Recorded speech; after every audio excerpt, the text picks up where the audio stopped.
हाई बड़ा हाई हाई लाइन देखा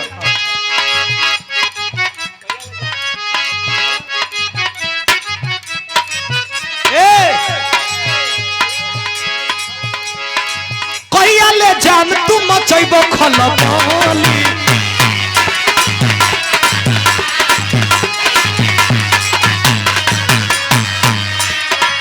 भैया रामचंद्र भैया कहिया ले जान तू मचैबो खलबली 2 दिन के लइका भइल बाहुबली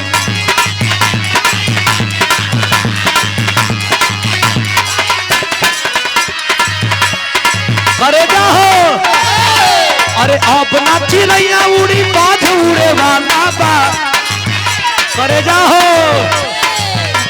अरे अपना चिड़ैया उड़ी बाध उड़े वाला बा राज कर सन हो माहौल बदले वाला बा राज कर सन हो माहौल बदले वाला बा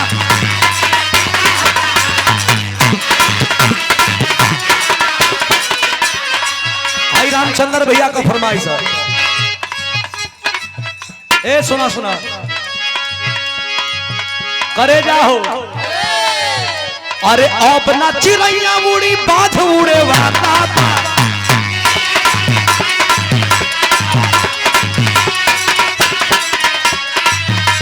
अरे अपना चिड़ैया उड़ी बाध उड़े वाला बा राज करो सोना हो माहौल बदले वाला बा राज करो सोना हो माहौल